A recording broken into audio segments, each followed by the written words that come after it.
నమస్తే, welcome to RTV. Social మీడియాని ఎట్లాగైనా ఉపయోగించవచ్చు, మనం ఏం మాట్లాడినా చూస్తారు అనే విధంగా కొంతమంది తయారవుతున్నారు.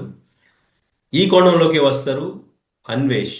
నా అన్వేషణ యూట్యూబ్ ఛానల్తో తను ప్రపంచమంతా తిరుగుతూ తను కొన్ని వీడియోలు చేస్తూ ఉంటారు. ఆ వీడియోలు కూడా చాలా అసభ్యకరంగా ఉంటూ ఉంటాయి. రీసెంట్గా చేసిన కొన్ని కామెంట్స్, ఎస్పెషల్లీ ఇండియాకి సంబంధించి హిందూ దేవుళ్ళకు సంబంధించి తను చేసిన కామెంట్స్ పైన ఇండియన్స్ అందరూ వ్యతిరేకిస్తున్నారు. ఎస్పెషల్లీ హిందూ సంఘాలు చాలా మండిపడుతున్నారు. తనపైన కేసు కూడా ఫైల్ చేశారు. మరి దీనిపైన ఇంకా ఎటువంటి రియాక్షన్స్ వస్తున్నాయి, ఎటువంటి యాక్షన్స్ తీసుకుంటే బాగుంటుంది అనేది మాట్లాడదాం. మనతో పాటు తెలుగు ట్రావెలర్ రవి లైవ్ లో జాయిన్ అవుతున్నారు. ఈ అంశం గురించి క్లియర్ గా మాట్లాడి తెలుసుకుందాం. నమస్తే రవి గారు. నమస్తే బ్రో. యాజ్ ఏ ట్రావెలర్ గా మీరు కూడా చాలా దేశాలు తిరిగారు ఇప్పటి వరకు. మీరెప్పుడు చాలా కాదు బ్రో, అన్ని దేశాలు బ్రో. అన్ని దేశాలు అన్ని అయిపోయిందా? ఓకే. బాగా అయిపోయింది, ఎప్పుడో అన్ని అయిపోయింది. దేశాలు కంప్లీట్ అయిపోయింది. ఓకే. So correct. అన్ని దేశాలు తిరిగారు. మీరెప్పుడు కూడా ఇలా వీడియోస్ చేసి వేరే కంట్రీస్ తో కంపేర్ చేస్తూ కానీ, సో ఇట్లా ఏదైనా ఇష్యూ వచ్చినప్పుడు దాన్ని మనం క్యాష్ చేసుకోవాలని కానీ చేసినట్టు నేను ఎక్కడా చూడలేదు. అన్వేష్కి మీకు మధ్య కూడా కొంత కాంట్రవర్సీ వారి మాటల యుద్ధం ఏదో జరిగినట్టుంది మీకు కూడా. సో మిమ్మల్ని కూడా ఏదో టార్గెట్ చేసినట్టున్నారు ఆ మధ్య, నేను కొన్ని వీడియోస్ ఏవో చూశాను. సో మీరు ఈ విషయం పైన ఏం చెప్తారు? నా అన్వేష్ ఇప్పటికి కూడా తన ఫాలోవర్స్ గురించి కూడా కామెంట్ చేస్తూ, నేను ఫాలో అవ్వమని చెప్పానా? సో నాకు ఫాలోవర్స్ ఉంటే ఎంత, లేకపోతే ఎంత, నన్ను ఎవరు ఏం చేయలేరు అన్నట్టుగాని నేను వీడియోస్ చేస్తాను. రోజుకి నేను 4-5 వీడియోస్ చేస్తూ ఉంటాను. మీరు ఎన్ని కామెంట్స్ చేస్తారో చేసుకోండి అని చెప్పేసి మాట్లాడుతూ ఉన్న పరిస్థితి. దీని మీద మీరేం చెప్తారు? సో మీరందరూ ఇప్పుడు సడన్ గా అలారం క్లాక్ పెట్టుకొని లేచారండి. ఇది 2022 జూన్ జూలైలోనే వాడిని సోషల్ టెర్రరిస్ట్ గా నేను బ్రాండ్ చేశాను. ఎందుకు ఉమ్, సోషల్ టెర్రరిస్ట్ గా బ్రాండ్ చేశానంటే వాడు ఈజ్ ఇన్ఫ్లుయెన్సర్, అంటే ఇన్ఫ్లుయెన్సర్ కాబట్టి వీడియోలు చేస్తున్నాడు కాబట్టి ఆడిని చూసి చిన్న పిల్లలు, అడాలసెన్స్, టీనేజర్స్ సర్వనాశనం అయిపోవడానికి చాలా చాలా చాలా ఆస్కారం ఉంది. వాడు చేసే వీడియోలు, వాడు మాట్లాడే బూతులు, వాడు చేసే అబ్యూస్, ఆడోళ్ళని, అక్కల్ని, అమ్మల్ని, అవ్వల్ని, రేపొద్దున్న మీ పిల్లడు వచ్చి సేమ్ ఒరే ఎల్ కొడక అని అన్నా మీరు ఆశ్చర్యపోకలేదు. ఉమ్, అందుకని 2022లో వాడికన్నా ముందు ఒక దేశానికి నేను వెళ్ళానని, అది ఒక గ్రడ్జ్ లాగా తీసుకొని ఎంత చెయ్యాలో అంత చేసి చెప్పేవన్నీ అబద్ధాలే. Is a pathological liar, ordinary liar కాదు, పెథలాజికల్ లయర్. సీతమ్మ వారిని లేకపోతే ద్రౌపదిని, హిందూ సమాజాన్ని పెట్టిన తిట్లు ఒక పక్కన పెడితే నిన్న చెప్పాడు ఏంటంటే ఈ దరిద్రగొట్టు దేశం ఇండియాలో పుట్టాను, అందుకని నేను ఇండియాకి రాను. ఓకే, నువ్వు ఇండియాకి రావు, దరిద్రగొట్టు దేశం ఇండియా అన్నావు. మరి ఆ ఇండియన్ పాస్పోర్ట్ సరెండర్ చేసేసి ఆడి దగ్గర 6 కోట్లు 60 కోట్లు ఉందని చెప్పుకుంటున్నాడు కదా. యాంటీగా బార్బుడా అనే దేశంలోని 2.5 కోట్లు పడేస్తే ఒక పాస్పోర్ట్ వస్తుంది. అప్పుడు నువ్వు భారతదేశం పాస్పోర్ట్ ని వదిలేసి సరెండర్ చేసేసి ఆ, నువ్వు యాంటీగా బార్బుడా పాస్పోర్ట్ తీసుకో. నువ్వు భారతీయుడని చెప్పుకుంటున్నావు, హిందువుని చెప్పుకుంటున్నావు, మరి భారతదేశం పాస్పోర్ట్ ఎందుకు వాడుతున్నావు? మీరు నన్ను అడగొచ్చు, రవి గారు మీరు కూడా వెళ్ళిపోయారు కదా వేరే దేశానికి. నేను వేరే ఉమ్. దేశానికి వెళ్ళిపోయాను కరెక్టే. వెళ్ళిపోయి మేము బెటర్ ఆపర్చునిటీస్ కి చదువుకి వెళ్ళిపోయి అక్కడ సెటిల్ అయిపోయాం. కానీ మా భాషలో ఏదైనా మార్పు ఉందా? మేము భారతదేశంకి సంవత్సరానికి 4 సార్లు వస్తున్నా. మీకంటే ఎక్కువ అంటే ఇండియాలో ఉండేవాళ్ళ కంటే మూల మూలలు తిరిగి దేవాలయాలు ఏంటి, చర్చిలు ఏంటి, మాస్కులు ఏంటి, టెరైన్ ఏంటి చూపిస్తున్నాం. ఇండియాని ప్రమోట్ చేస్తున్నాం. ఇండియాని క్రిటిసైజ్ చేస్తామా? డెఫినెట్ గా. చైనా లాంటి దేశాలు వెళ్ళినప్పుడు కాంట్రాస్ట్ చూపిస్తామంటే ఇన్ఫ్రాస్ట్రక్చర్ లో ఇలా తేడా ఉంది, క్లెన్లీనెస్ లో ఇలా తేడా ఉంది. ఎవరో ఒకళ్ళు చెప్పకపోతే జనాలు ఎలా నేర్చుకుంటారు? ఆ విధంగా పాజిటివ్ ఎప్రిసియేషన్, అంటే క్రిటికల్ ఎప్రిసియేషన్, పాజిటివ్ ఫీడ్బ్యాక్ ఇస్తే జనాల్లో తేడా వస్తుంది. అంతేగాని అమ్మల్ని అవ్వల్ని బూతులు తిట్టి, దేవుళ్ళని దేవతల్ని బూతులు తిట్టి, అంతకన్నా ఘోరం చెప్తున్నానండి. వీడు 14 ఏళ్ల అమ్మాయిని బలాత్కారం చేశాను అంటే రేప్ చేశాను అని పబ్లిక్ గా అడ్మిట్ చేశాడు. ఇది థాయిలాండ్ అయినా క్రైమే, కొలంబియా అయినా క్రైమే, ప్రపంచంలో ఏ దేశంలో అయినా క్రైమే. వీడు చైల్డ్ రేపిస్ట్. చైల్డ్ రేపిస్ట్ ని పెడోఫైల్ అంటారు. ఈ పెడోఫైల్ అన్నోడు అమెరికాలో పెడోఫైల్ అని తెలిస్తే వెంటనే ఇక్కడ పోక్సో చట్టం ఉన్నట్టు అక్కడ ఇమ్మీడియట్ గా అరెస్ట్. ఇంకా ఎంక్వైరీ కూడా ఉండవు, అరెస్ట్ చేసి అప్పుడు ఎంక్వైరీ చేస్తారు. ఎంక్వైరీ చేస్తాం, లాలో వేసుకుంటాం, అలా జరగదు. సో భారతదేశంలో కూడా పాక్సో చట్టం. ఇప్పుడు మామూలుగా అయితే లా సిస్టమ్ ఎక్కడైనా సరే కొంచెం స్లో యాక్టింగ్. పోలీస్ అయినా కూడా ఎమర్జెన్సీ అయితే కానీ వాళ్ళు యాక్ట్ చేయరు. కానీ ఇది నీడ్ ఆఫ్ ద అవర్. వీడి మీద Telangana police department, Andhra Pradesh police department, especially Andhra Pradesh police department, ఎందుకంటే మా కర్మకాలి వీడు విశాఖపట్నం, మా ఊరికి చెందినవాడు. మా విశాఖపట్నం కాకపోయినా విశాఖపట్నం దగ్గర చెందినవాడు. సో అందుకని పోలీస్ డిపార్ట్మెంట్ ఇమ్మీడియట్ గా యాక్ట్ చేయాలి. ఇంతే కాకుండా ఇప్పుడు మనం ఇన్ని లైవ్లు చేసుకున్నా, ఇన్ని డిస్కషన్ పెట్టుకున్నా ఒరిగేది ఏమీ లేదు. ఆడే చెప్తున్నాడు కదా రోజుకి 4 వీడియోలు చేస్తానని. వాడికి ఫండింగ్ కట్ చేయాలి. వాడికి బ్రెడ్ అండ్ బటర్ ఈ యూట్యూబ్. ఈ యూట్యూబ్ ఉంది కాబట్టే చైనా తిరుగుతున్నాడు, కొలంబియా తిరుగుతున్నాడు, పెరు తిరుగుతున్నాడు, బ్రెజిల్ తిరుగుతున్నాడు. ఈ ఫండింగ్ ఆపాలి అంటే అది చేయగలిగింది ఇద్దరు. సీఎం చంద్రబాబు నాయుడు గారు, సీఎం రేవంత్ రెడ్డి గారు. వాళ్ళు తలుచుకుంటే గంటలో వాడి 2 యూట్యూబ్ ఛానళ్ళు అయిపోతాయి. ఏదో మనం అక్కసుతోనో వాడి మీద కుళ్ళుతోనో చేసినట్టయితే విహెచ్పి వాళ్ళు పిఎల్ ఫైల్ చేయరు. కరాటే కళ్యాణి గారు పిఎల్ ఫైల్ చేయరు. హిందూ జాగరణ మంచు నాకు తెలిసి ఒక 20-30 పబ్లిక్ ఇంట్రెస్ట్ లిటిగేషన్ ఉన్నాయి. ఇవి ఎఫ్ఐఆర్లు కూడా అవుతాయి. ఈ 20 ఎఫ్ఐఆర్ బేసిస్ మీద ఆంధ్రప్రదేశ్ ముఖ్యమంత్రి గారికి, తెలంగాణ ముఖ్యమంత్రి గారికి మళ్ళీ అండి ఇది ఒక పార్టీ ఇష్యూ కాదు. ఇప్పుడు చంద్రబాబు నాయుడు గారు ఆంధ్రప్రదేశ్ సీఎం అంటే అందరికీ సీఎం. ఆయన వైసీపీ వాళ్ళకి సీఎం, జనసేన వాళ్ళకి సీఎం, బీజేపీ వాళ్ళకి సీఎం. అలానే రేవంత్ రెడ్డి గారు బీఆర్ఎస్ పార్టీకి సీఎం, బీజేపీకి సీఎం, తెలంగాణ కాంగ్రెస్ పార్టీకి సీఎం. సో ఇది ఒక పార్టీ ఇష్యూ కాదు, ఇది ఒక లా అండ్ ఆర్డర్ ఇష్యూ. వీడిని ఇలానే వదిలేస్తే రేపొద్దున కొడుకు తల్లిని మీద అత్యాచారం చేసిన, అన్న తమ్ముడు అక్క చెల్లి మీద అత్యాచారం చేసిన నేనైతే ఆశ్చర్యపోను. నేను 3.5 ఏళ్ళు బ్యాక్ నేను ఇప్పుడేదో వాడికి 2 మిలియన్ అంటే ఇది పడిపోతుంది కదా, 2 మిలియన్ సబ్స్క్రైబర్లు ఉన్నారని అక్కస్తో కాదు, వాడికి 3 లక్షల సబ్స్క్రైబర్లు, నాలో సగం సబ్స్క్రైబర్లు ఉన్నప్పుడు కూడా నేను ఇదే చెప్పాను. ఇప్పుడు నేను చెప్పానంటే అనుకుంటారు, అరే ఆడు డబ్బులు వచ్చేస్తున్నాయి, 2 మిలియన్ సబ్స్క్రైబర్స్ ఉన్నారు కదా, నువ్వు వాడి మీద కుళ్ళుతో చెప్తున్నావు అని. నేను సోషల్ టెర్రరిస్ట్ అని టైటిల్ ఇచ్చింది వాడికి కేవలం 3 నుంచి 4 లక్షల సబ్స్క్రైబర్లు, నాలో 60% 50% ఉన్నప్పుడు. So this is not something new. నేను ఎప్పుడో చెప్పాను. కాకపోతే మీ అందరికీ మన కాళ్ళకి నీళ్ళంటిన దాకా మనకు తెలియదు చలి. సో వేరే వాళ్ళ అమ్మని అడ్యూస్ చేస్తే ఎంటర్టైన్మెంట్ చూశారు, ఇంకోటి అడ్యూస్ చేస్తే ఎంటర్టైన్మెంట్ చూశారు. ఇప్పుడు అందరికీ అంటుతుంది కాబట్టి the gravity of the situation is really really really చాలా చాలా ఇంపార్టెంట్. ఇప్పుడు కానీ యాక్షన్ తీసుకోకపోతే ఇలాంటి సోషల్ టెర్రరిస్ట్ ని సమాజం చిన్నాభిన్నం అయిపోతుంది. ఓకే, అంటే మీరు ఎప్పుడైనా తనని కలవడం కానీ తనతో డైరెక్ట్ గా మాట్లాడడం కానీ జరిగిందా? మీకు ఎలా 100 పరిచయం? సార్లు మాట్లాడాను, 100 సార్లు మాట్లాడానండి. యూట్యూబ్ నేను వచ్చిన కొత్తలో ఒకసారి ఎప్పుడో ఈయన Telugu travellers, top Telugu travellers అని 5గురిని ఆయన వీడియో చేశాడు. 5గురిని వీడియో చేసి నేను కామెంట్ పెట్టాను. అంటే ఒకళ్ళు 5, ఒకళ్ళు 10, ఒకళ్ళు 12, ఒకళ్ళు 4 కంట్రీలు తిరిగితే అదేంట్రా నేను 186 కంట్రీలు తిరిగాను, నన్ను కన్సిడర్ చేయవా అని నేను ఒక జోక్ లా పెట్టాను. ఆడు వెంటనే జోక్ అనుకొని నా ఇన్స్టాగ్రామ్కి వెళ్ళి చెక్ చేసి మొత్తానికి కాంటాక్ట్ అయింది. అప్పుడు నేను యూట్యూబ్ కొత్త, ఆయన యూట్యూబ్ లో నాకన్నా సీనియర్ కదా, ఎక్స్పీరియన్స్ ఉంది కాబట్టి ఆ విధంగా ఇంటరాక్షన్ అయ్యేది. కాకపోతే ఎప్పుడైతే అందరినీ అబ్యూస్ చేయడం అంటే ఇంత విధంగా అబ్యూస్ చేయకపోయినా చాలా విధాలుగా ఆయన మనుషుల్ని, ఆడవాళ్ళని అబ్యూస్ చేసేవాడు, చాలా చాలా మట్టుగా అబ్యూస్ చేసేవాడు. అప్పుడు అర్థమైంది ఇలాంటి నీచుడు నేను కలనని. సో మాకు గుడ్ రిలేషన్ ఉన్నప్పుడు కూడా వాడు నన్ను ఇండియాలో కలవమంటే నేను కలవలేదు, ఎందుకంటే ఇలాంటి వాళ్ళని దూరంగా ఉంచడమే బెటర్. సో నా డెసిషన్ కరెక్టే అయింది. ఎప్పుడైతే ఈ ట్రావెల్ పరంగా వాడు నేను పెరు వెళ్తున్నాను అని ఏదో చెప్పినప్పుడు నేను ఆల్రెడీ డిక్లేర్ చేసేసాను నా సబ్స్క్రైబర్స్ కి, పెరు వెళ్తున్నాను నువ్వు వెళ్ళకు అన్నాను. ఆ డబ్బులతోనే వెళ్తున్నాడా, ఆడేమైనా నా స్పాన్సర్ రా, నేను ఆల్రెడీ టికెట్స్ బుక్ చేసుకున్నా నేను వెళ్తానంటే అది పర్సనల్ గజ్లా తీసుకొని మా అమ్మని, మా నాన్నగారిని, నా కూతుర్ని ట్రోల్ చేసి అబ్యూస్ చేశాడు. ఆ తర్వాత అది ఆగిపోయింది. ఆ తర్వాత 50 లక్షలు ఎంతో ప్రజల దగ్గర దొబ్బేసి ఈ మార్క్ చేసుకోండి.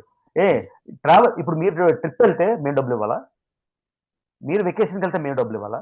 అలాగా అంటార్టికా చూపిస్తాను, గడిది గుడ్డు చూపిస్తానని అంటార్టికా వీడియోలు 100,000 ఉన్నాయి.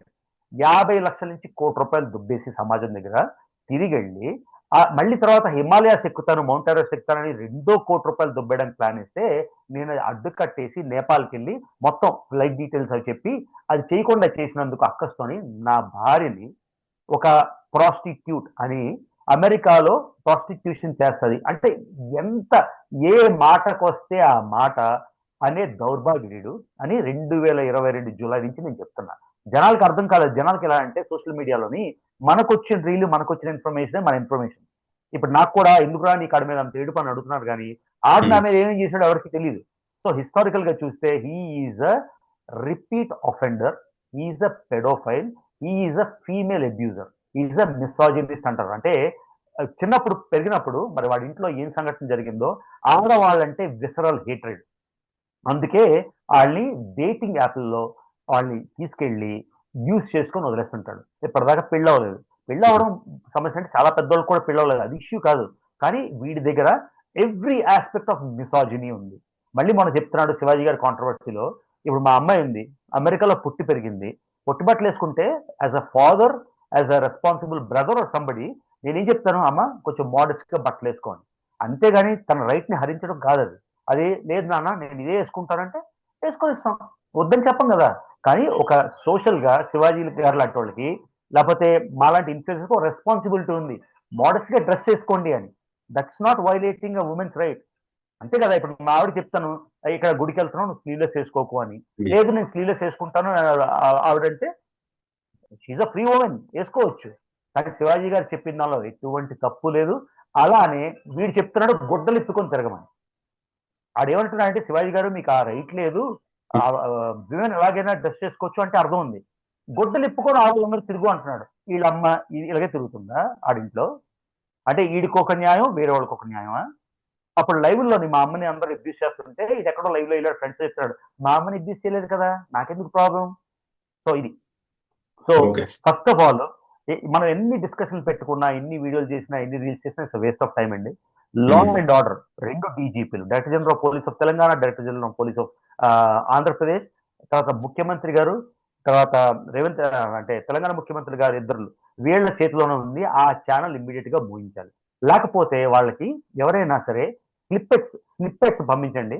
ముఖ్యమంత్రి గారికి టైం ఉండదు, చాలా బిజీ వాళ్ళు. వాళ్ళకి 2 నిమిషాల్లో అర్థమైపోతుంది వీడు ఎలాంటి వాడు.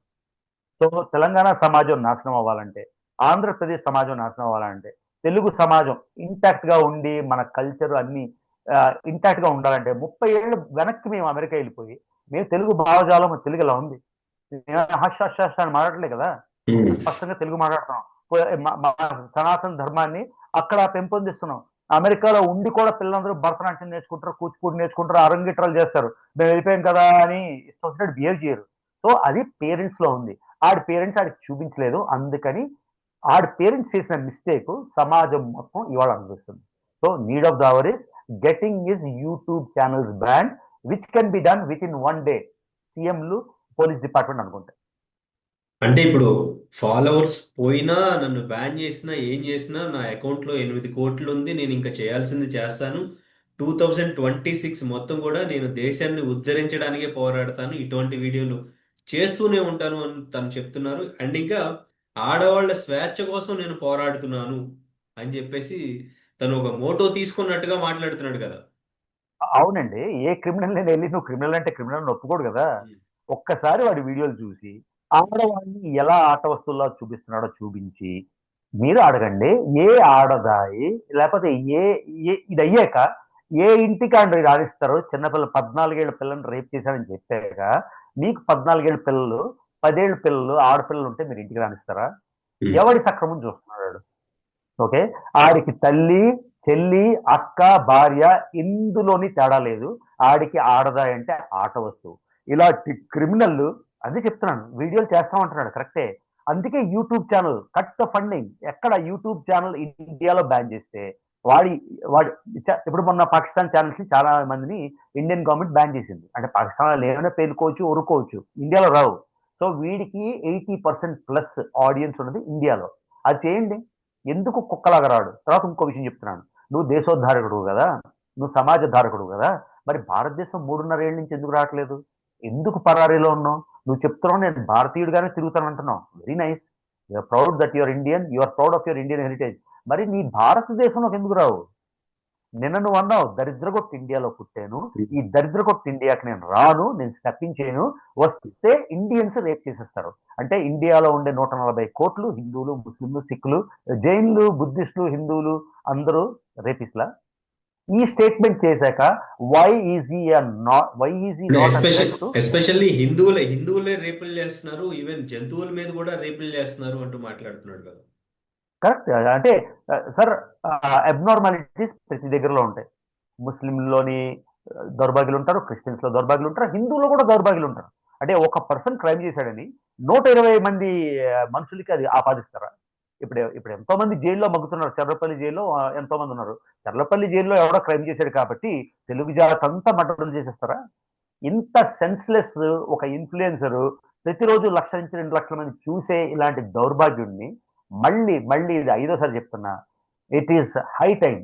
The onus is on the government of Andhra Pradesh and Telangana. Chandrababu Naidu గారు బిజీ అయితే, రేవంత్ రెడ్డి గారు బిజీ అయితే, somebody in there government should act upon it. అది సార్. అంటే యూట్యూబ్ ఛానల్ని బ్యాన్ చేస్తే సరిపోతుందంటారా? ఒక స్టెప్ అండి. అంటే చూడండి, పూర్తిగా వాడిని ఇండియాకి లాక్ రావాలి. వాడు ఏదేదో దేశాల్లో ఉన్నాడు. ఎక్స్ట్రాడిషన్ ట్రీటీ, ఇంటర్పోల్ అలర్ట్, ఇవన్నీ టైం పడతాయండి. ఇది ఇమ్మీడియట్ గా చేయగలిగింది. దీంతో చేసి వదిలేమని నేను చెప్పట్లే. ఇది 2 యూట్యూబ్ ఛానళ్ళు, సోషల్ మీడియా అకౌంట్లు, ఇన్స్టాగ్రామ్ ఇండియాలో బ్యాన్ చేస్తే, అది అది యూట్యూబ్ పరంగా బ్యాన్ చేయడం అవ్వదు. ఇండియాలో 90% ఆర్ 80 to 90% ఆడియన్స్ ఇక్కడే కదా. సో ఇక్కడ బ్యాన్ చేస్తే అప్పుడు ఎవడి కోసం రాడండి. ఆ తర్వాత వాడు అడ్మిట్ చేసిన వీడియో క్లిప్ లోనే 14 ఏళ్ల అమ్మాయితో చేశానని ఇంతకుముందు కొలంబియాలో కూడా చెప్పాడు 2 సార్లు. ఓకే, మీరు అవన్నీ ఎతకాలి, అవి ఎక్కడున్న క్లిప్స్ నాకు దొరికితే నేను ప్రెస్ కి షేర్ చేసుకుంటా. 2 సార్లు 14 ఏళ్ల అమ్మాయిని చేయడం అంటే ఇంటర్పోల్ అలర్ట్ ఇష్యూ చేయొచ్చు గవర్నమెంట్. ఇంటర్పోల్ అలర్ట్ నా మీద ఒకసారి నా పాస్పోర్ట్ పోయిందని నేను కంప్లైంట్ చేస్తే అమెరికన్ ఎంబసీలో కొత్త పాస్పోర్ట్ ఇచ్చారు. ఆ పాత పాస్పోర్ట్ నాకు దొరికింది. నాకు అర్థం కాక నేను ఆ పాత పాస్పోర్ట్ నెంబర్ యూజ్ చేశాను అనమాట. వాళ్ళు ఏం చేస్తారు, అమెరికన్ గవర్నమెంట్ ఇలా పాస్పోర్ట్ పోయిందనగానే ఇంటర్పోల్ అలర్ట్ పెడతారు. నా ఇంటర్పోల్ అలర్ట్ పెట్టిన 10 గంటల్లోనే నన్ను లెబనాన్ బేరూట్ లో దిగిన వెంటనే పోలీసు వచ్చి నన్ను పట్టుకున్నారు. అంటే ఇంటర్పోల్ అలర్ట్ ఎంత ఎఫెక్టివ్ గా వర్క్ అవుతుంది అని నేను చెప్తున్నా. Red alert, red card notice, ఆడెవడో ఇక్కడికి ఇండియా ఇవన్నీ జరగవండి. ఇంటర్పోల్ అలర్ట్ ఒక పెడోఫైల్ ప్రపంచం చుట్టూ తిరుగుతున్నాడు, మీ దేశంలో ఉండే ఆడవాళ్ళకి, మైనర్స్ కి అని ఇంటర్పోల్ అలర్ట్ పెడితే వీడు ఏ దేశ చైనాలో దిగినా, బ్రెజిల్లో దిగినా, లెబనాన్ లో దిగినా, దుబాయ్ లో దిగినా వెంటనే పట్టుకుంటారు. సో గవర్నమెంట్ చేయాల్సింది ఛానల్స్ బ్యాన్ చేయడం, ఇంటర్పోల్ అలర్ట్ ఉండడం. ఈ 2 చాలా చాలా చాలా ఇంపార్టెంట్. తర్వాత law will take its own course కదా. ఇప్పుడు 2 ఏళ్ళు 3 ఏళ్ళు పట్టింది అనుకోండి లా. ఈ 2 ఏళ్ళు 3 ఏళ్ళు క్రైమ్ చేయొచ్చా? అది అది అది అది సార్.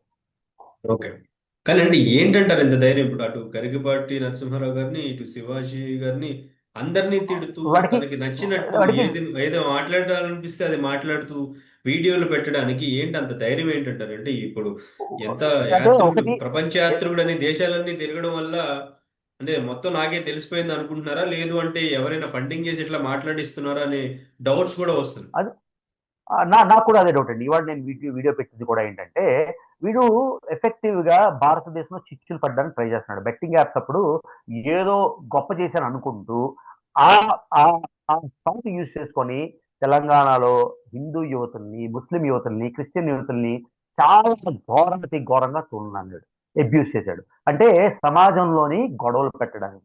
మొన్న క్రిస్టియన్ పాస్టర్స్ ఇష్యూ తీసుకున్నాడు, మొన్న ఇస్లాం ఇష్యూ తీసుకున్నాడు. సో బేసిక్ గా ఇక్కడ ఇండియన్ సమాజంలో నేపాల్లో ఏం జరిగిందో, బంగ్లాదేశ్ లో ఏం జరిగిందో అలాంటి దాఖలాలు, అంటే అలాంటి సిమ్టమ్స్ అన్ని కనిపిస్తున్నాయి. నేను ఐమ్ నాట్ లా ఎక్స్పర్ట్. ఇక్కడ అమేజింగ్ ఎఫెక్టివ్ ఏజెన్సీస్ ఉన్నాయి, వాళ్ళు కన్ఫర్మ్ చేయాలి. కాకపోతే ఇది ఒక విషయం. రెండోది మీరు అడుగుతున్నారు, ఇప్పుడు ఫర్ ఎగ్జాంపుల్ నేను ఏదైనా చెత్త మాట్లాడాలనుకోండి, నేను 2 సార్లు ఆలోచిస్తాను. ఎందుకు? మా అమ్మ చూస్తుంది, నా కూతురు చూస్తుంది, నా భార్య చూస్తుంది. మనకు ఒక moral responsibility and social responsibility ఉంటుంది. వీడికి సోషల్ రెస్పాన్సిబిలిటీ లేదు. ఆడమ్మా నాన్న కని పెంచి రోడ్డు మీద వదిలేశారు, బలాదురు వదిలేశారు. ఇన్ని 100 సార్లు ఇంతమంది ఆడవాళ్ళని అబ్యూస్ చేసినా ఆడి తల్లి కానీ తండ్రి కానీ బయటకు వచ్చి చెప్పిన దాఖలాలు లేవు. వాడికి సోషల్ రెస్పాన్సిబిలిటీ లేదు. ఆడికి పెళ్ళం లేదు, పిల్ల లేదు, కూతురు లేదు, జలం లేదు, ఎవడు లేదు. ఆడి తమ్ముడు పూర్తిగా ఆడికి నాకు నాకు చెప్పినప్పుడు ఆడికి జాబ్ లేదు, 1000 రూపాయలకో 2000 రూపాయలకో బీహార్ లో పనిచేసుకునేవాడు. ఆడికి డబ్బులు కావాలి, ఇది ఫండింగ్ కావాలి. సో వీడికి మోరల్ రెస్పాన్సిబిలిటీ లేదు, సోషల్ రెస్పాన్సిబిలిటీ లేదు. ఎవడైనా ఏదైనా అంటాడా, లేకపోతే లా నుంచి భయం. ఫర్ ఎగ్జాంపుల్ నేను అమెరికాలో క్రైమ్ చేయాలనుకోండి, పోలీసులు వచ్చేస్తారు, తీసుకెళ్తారని భయం. కానీ వీడు ఇండియా నుంచి పరారీలో ఉన్నాడు, వీడికి ఆ భయం కూడా లేదు. సో ఏ రెస్పాన్సిబిలిటీ లేనప్పుడు మరి బరి తెగించి ఏం చేస్తారు? ఇది అసలు రీజన్. ఓకే, మీతో రిలేషన్ బాగున్నప్పుడు మైండ్ సెట్ ఎట్లా ఉండేది? మీతో ఏమైనా షేర్ చేశారా? ఇట్లా ఫేమస్ అవ్వాలి, లేదంటే నాతో మైండ్ ఇలా సెట్ చేయాలి బాగున్నప్పుడు అలా. కూడా ఉమ్, నాతో మైండ్ సెట్ బాగున్నప్పుడు నన్ను వదిలేసి వేరే వాళ్ళ మీద ఎలా పడాలి, ఆడిని ఎలా చేయాలి, ఈడిని అబ్యూస్ చేయాలి. ఇంతకుముందు ఇంకో ట్రావెలర్ని కూడా ఇలానే అబ్యూస్ చేసి వాళ్ళ నాన్న చనిపోయాడు అని అబ్యూస్ చేసి వాళ్ళ అమ్మ ఏదో అని అబ్యూస్ చేసినప్పుడు నేనే వచ్చి పబ్లిక్ గా వీడియో చేసి వాళ్ళిద్దరికి గొడవ ఆపించాను.